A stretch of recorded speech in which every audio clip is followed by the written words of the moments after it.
Hey guys, welcome back to my channel. This is Ali Madibed, and if you are visiting for the very first time, you should join the family. Here we do everything movie reviews, movie conversations, and TV shows.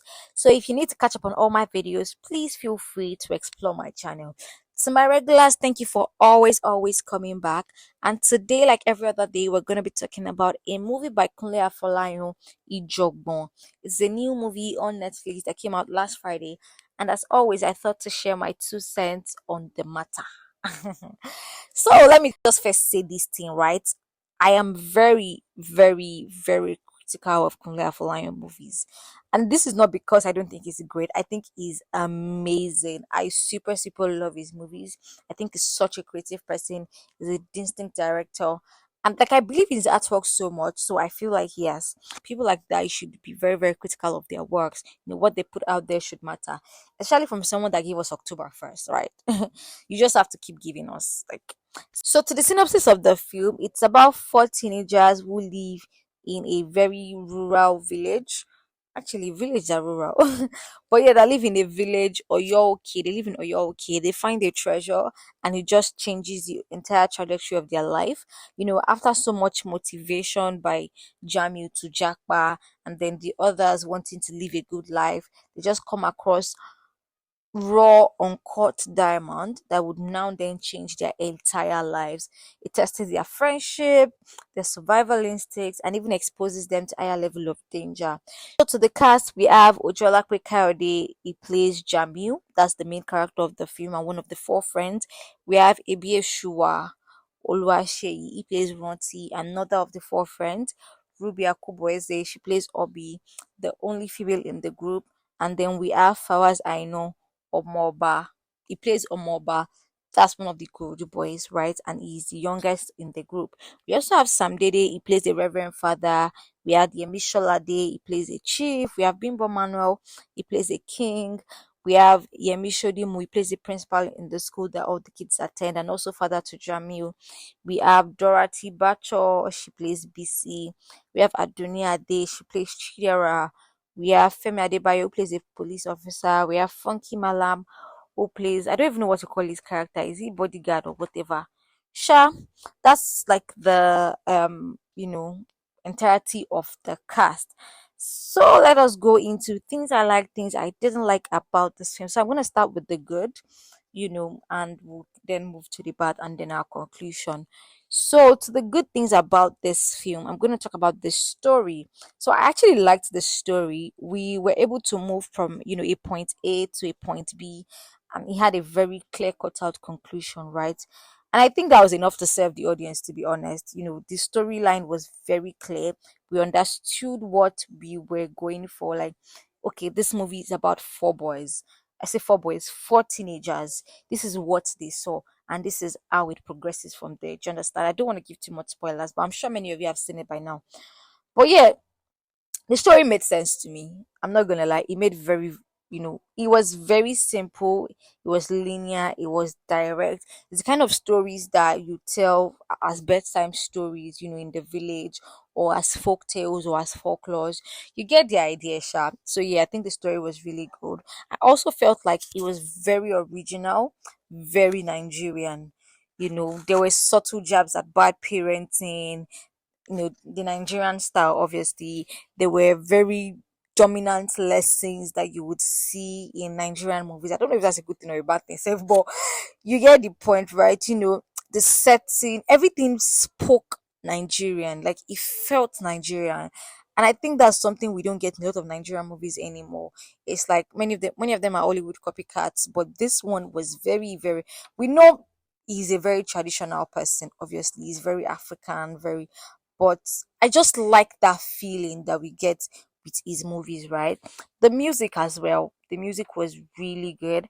I enjoyed it. I think it did really set the tone for the movie that we're trying to watch. I just generally loved it. I'm not even going to lie. The setting, I mean, when it comes to setting, it's not like we can even doubt Kunle Afolayan at this point. He has an entire village where he shoots his film, right? And then the cinematography is good. Though I learned that the movie was shot in like three different places. But my point is, Kunle Afolayan will deliver. when it comes to setting. Cinematography, color grading, visuals, they were good. I feel like he has like a stamp or like an identity when it comes to colors, and he just sticks to it. And it just makes him stand out, to be honest. And that makes sense for me as well. You know, that's like his own thing, right? That's what he would use to differentiate himself from other people, right? Yeah, that's his unique selling point, I guess. Yeah, and then the use of language too. It was very diverse. It was very accommodating. There was English, there was Yoruba, there was Igbo, there was Chinese, there was Bini language, Abi Bene rather. There was also, I think there was another Yoruba, Z or your Yoruba or Ijebu Yoruba. I can't remember. But I think there were like 5 to 6 languages that they spoke in this film. So it was very accommodating. Though it was a Yoruba movie, but it was very, very accommodating of, different languages. And I actually like that. So yeah, that also worked well for me. And I also didn't feel like they were wrongly using the language. When there are some movies that they would infuse another man's language, but they will not speak it well. I mean, you that you're not a native speaker, you might not notice it, but sometimes you can feel like, oh, this way they talk, true, jail. But in this particular movie, it didn't feel like that. That's the point I'm trying to get across. Another thing that I liked would be the casting. Largely, the casting worked. The people that they put in these roles fit for these roles, though some might not be totally 100%, but largely, like I said, largely it worked. you know at no point did I feel like, oh, someone else would have acted this role better or something. It just worked basically. Sha, acting as well. So this acting, yeah, I feel like I'm torn between saying it worked and it was just manageable. At some point it was good, at some point it wasn't as great. But when the good can overshadow the bad, yeah, I think that's it. There were some scenes that were not really good, but generally, like my general observation is that acting was okay. It wasn't cringe, it wasn't weird. There were some scenes where I questioned their reactions, but I'm like, okay, all in all, when I get to the bad, I'll say the things I didn't like. Another thing is the fact that they took that less is more very, very seriously. I feel like that phrase, they just took it to other. You know what? We're going to do less for you people. Shebi is less is more that you're shouting. Oh yeah, take less is more. We did not get so many. Did we even get any developing plots on this side? Anyone that they wanted to bring up, they killed it immediately. I mean, there was triangle, the love triangle that was going to brew up, and then they just killed it. Even though I didn't like that, but the point is that they were very, very, focused on the story, which I feel like could be a bad thing, in this case. But I still kind of liked it to a reason. I don't know. I don't know how to justify what I'm saying right now, but it's like you cannot miss the message. Yeah, that's what I'm trying to say. You cannot. It's not the kind of movie where you're like, what are we even talking about exactly? Like in Black Book, that I got lost. I'm sorry, but I'm gonna be calling names. Yes. In Black Book, I got lost. I'm saying, okay, what exactly do you want? Do you want revenge, or you just want to out these people? But yeah, with this one, we knew that it was clear cut out and they stuck to that story. I think those are pretty much the things I liked about this film. I'm pretty sure I was able to, round that up in a very few minutes. But anyways, let's now go into the things that I didn't like. This is my favorite part. I'm sorry. I do like to say good things about movie, but I feel like when I'm expressing the things I didn't like, I'm always very, emotional about them because I'm like, you could have done this better. But let's get into it. First off, the thing I didn't like about this film that there was no excitement. At no point did I feel connected to any character, or there was no suspense. Let's say suspense. I did not feel emotionally attached to anybody in any way. I wasn't rooting for anybody to, win or lose. There was no excitement basically. I was just watching through. Like, it's the kind of movie that you just pass time with. You're tired on a Sunday evening, or you're back from work and you're like, I need to cool my head with one movie. This is the kind of movie you watch. It's not something that excites you. It's not something you're like, ha, so what's going to happen next? Ugh. Nah, it was just there. Another thing I would say, I don't think it's a bad, I just feel like I don't understand why this is relevant to the story. The beginning scene where they were showing us, a dig in the rock or something. You would think that maybe they were doing like a mining thingy in that space, or slave trade. I do That was the vibe me I was shy getting when I saw that scene. But eventually, it did not matter. I'm like, okay, so why did we now do all this merry-go-round to now get to this point? Like, it didn't make sense to me. Another thing I would say is that the kids, they didn't really bond over anything. I could not see their shared interest. I could not connect with them as friends. I'm like, okay, why exactly are these people friends? They don't have shared trauma or shared love or anything at all. They just run around school and come together and talk about how they want to follow rail tracks or whatnot. I did not really see where the bond started from. The only person I understood why he was following them was Omoba, and that's because the king felt like Jamiu would be a good teacher because he's the principal's son. Aside that, nothing. Okay, the love interest did not. If it was even the love interest that brought them all together, let's say, oh, Jamiu and Ranti, they were friends. Jamiu liked Obi and Jamiu, they like each other. Then Ranti now likes, maybe that would have made sense, but they didn't really establish that. So it just kind of it fell flat for me. Like, I did not get their friendship. It wasn't about anything. It's not like, oh, maybe I don't know, maybe they are truant kids or something. Like, it was really about nothing. Even the scene where what's his name now? Uncle Kasali, where he kept asking Ronti for his money. Like, we never even understood how did Ronti come to owe Brother Kasali money. I feel like little details that they could have touched on there. Another thing would be the convenience. Oh my god. If I go on and on about the convenience, it was just a lot. But I'm going to talk about a few. There were too many convenience in this film. Number one for me would even be the first scene where they showed Greg, running the car chase scene, yes, where Funky Mallam was chasing Greg, and then he dropped from his car and started running into the forest. I don't understand. Why did he come out of his car in the first place? It's not an area that he's familiar with. Or does it think a funky man is not going to show him? Or he's not going to follow him, rather? So, like, the car chase and then running into. You wanted to collect diamonds from somebody. You didn't even let this person, you know, talk, or you didn't ask him. Like, you did not get what you are looking for and you just shot him and left him dead. It wasn't like maybe the guy fell and then he died. You were actively chasing after him to get something, not just to kill him. So, like, why did it was just convenient, sha, I don't know. And then the old car track thingy where um Jamiu and Obi and Roti, they were following the car track, right? Where they saw the car track in the forest and they're like, let's follow the track. I understand that, okay, maybe you're in a village, you guys don't see cars a lot, blah blah blah. It was a normal car, oh. It wasn't like a truck or something, right? So, like, why was it so special? They've seen cars before now. Their king has a car. Some other people have cars. Chief, what's his name? Yemi Solade's character had a car. So I'm like, why was that, it was lazy. I feel like that plot was just lazy writing.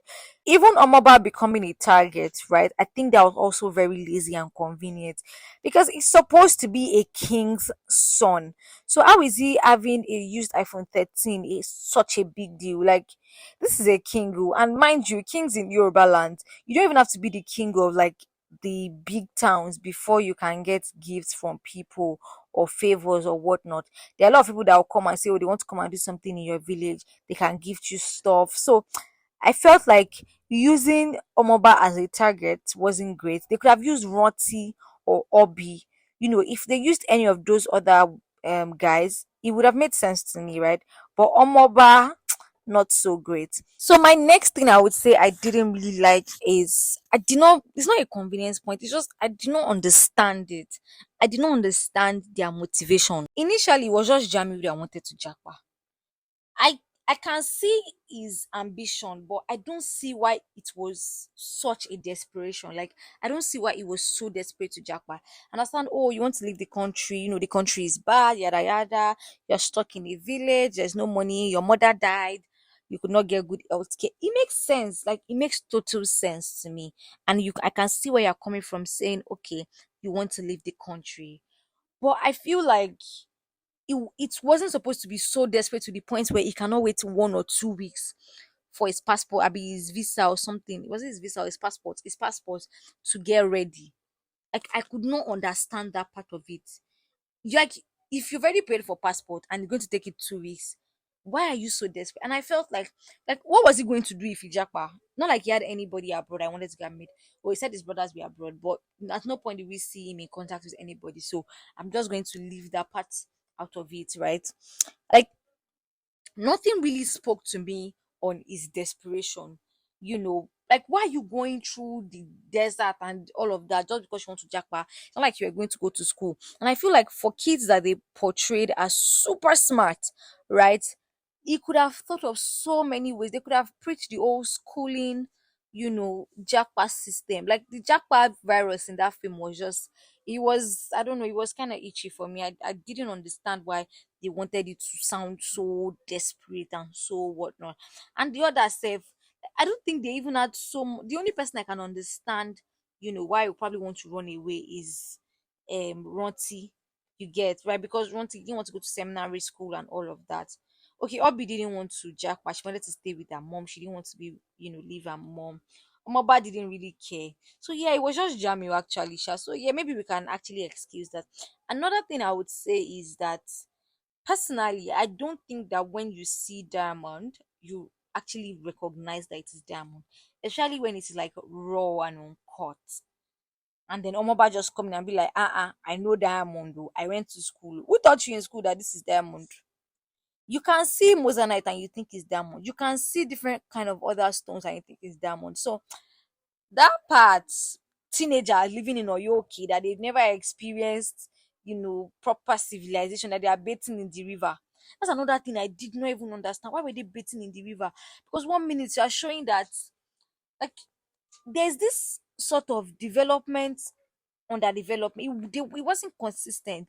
If you want to show that they are way underdeveloped, you cannot be telling that in big 2023 that there's iPhone 13.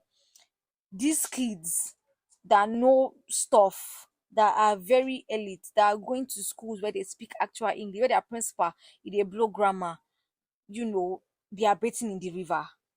It didn't make sense to me. They can play, right? But I saw a scene where Jamie was actually bathing in the river.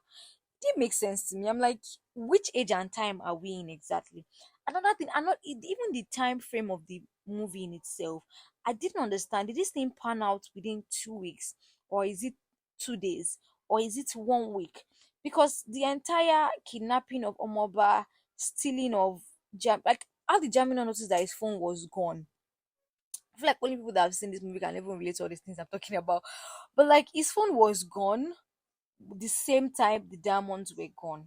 Let's even say that okay, he didn't realize that diamonds were gone because obviously it's not like you live in that store where they put the diamond. But your phone, you didn't realize, you didn't see it, and then it had to be the day that they now kidnapped Omoba and wanted to go and like what is this time frame? What is the time frame? Is it days? Is it weeks?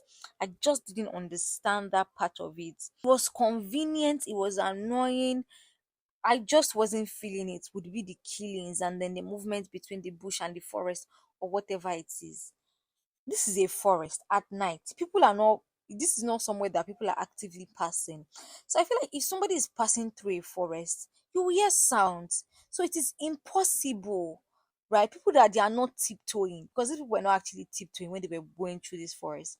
People that are not tiptoeing, you do not hear them moving, coming towards you. It's not possible now, like possible me revision here. I don't see how that is possible. So I'm like, you cannot tell me that people were moving through this forest and then the others did not hear them, they did not see them coming or something like that. So now, even the killing, they were too convenient. I didn't like the blood. I didn't like the way one person is just shooting back. Like it just felt too easy, too lazy. You get right, and even the part where this is why I would say I didn't like the acting was when um the parents, they were looking for their kids, and you enter the forest and you see dead bodies. Hey, Nigerian parents, you see dead bodies in a forest, and what occurs to you is to stand there and pray, or you should be chilling. Because to be honest, they were just chilling. I did not see the desperation in them. I did not see the sense of urgency. I did not see the, hey God, what if it's my child that they shot? They even had a gunshot. Oh, by the way, they had a gunshot, and they were not moved. Like e sure for them, say no be their picking. You understand? E just too sure for them. Even Omo Oba becoming a target. I think I've said that one. Okay, I've said that one. And I think the last thing I'm just going to say is, why was Chidera invested in the diamond?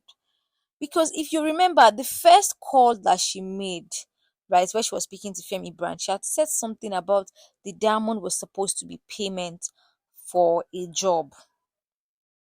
Now, if you work with somebody and they are owing you $10 million worth of, I don't even know which business you're doing that they are owing you $10 million. But anyways, let's say they're owing you $10 million. They now say they want to use diamond to pay. Now they cannot pay in diamond because they can't find the diamond. As for another means of payment now, that's not your headache to bear. Abi, like why was she now so invested to the point where she's saying my diamonds, my diamonds? They are the ones that own the they're the one that is owing you. So there was a bit of, I don't know. I was like, Shebi is supposed to be a payment. If somebody cannot pay me my money and you promise me a certain, I will ask you to pay another way. It does not concern me. Whoever carry your diamond, because I could come you. Anyways, I think those are the things I'm going to be pointing out in this film. Generally, it wasn't a bad watch. It was a feel good movie. It was kind of refreshing. It's different from many of the things that we've gotten this year. Yeah, so I don't think it's a terrible movie. Would I watch it again? Maybe not, but because it actually got slow towards the ending, you could get pretty tired when you're like, I don't know, 1 hour into this film or 1 hour 10 minutes into this film. So yeah, generally it wasn't bad, but it could have been way better, way better. Especially if they developed some other angles of the film, like the love triangle. Let us see it play out. Let us see that it is kind of a motivation for maybe Jamiu say maybe he wanted to steal the diamond for he and his baby alone. Or I mean maybe him just being selfish chef could have worked. But I don't know. I just wanted a little bit more. I understand that we say less is more, but sometimes maybe give us a little bit more. But yeah, generally it wasn't a bad watch. I think I'm going to rate it a 5.5 over 10, just because there are some good things about this film, especially the Nigerian feel of it, especially that. Because to be honest, I'm tired of seeing Oyinbo film, I be Nigerian film in Oyinbo setting, I be Oyinbo style. So yeah, should you watch it? I think you should check it out if you've not seen it. Don't go in there with so much expectation so you don't, get disappointed. But generally, you know, you should check it out. Yes. And if you've seen it, let me know what you think of it in the comment section. I want to know all your thoughts, all your opinions about Ijogbon. And what do you think about the child actors? I think they were good. I think they served their purpose. Yes. I'm such a fan of child actors, if you know that. So yeah, I'm always rooting for child actors. Anyways, bye guys. I'm gonna see you guys in my next video. Please, please subscribe before you click out. Bye.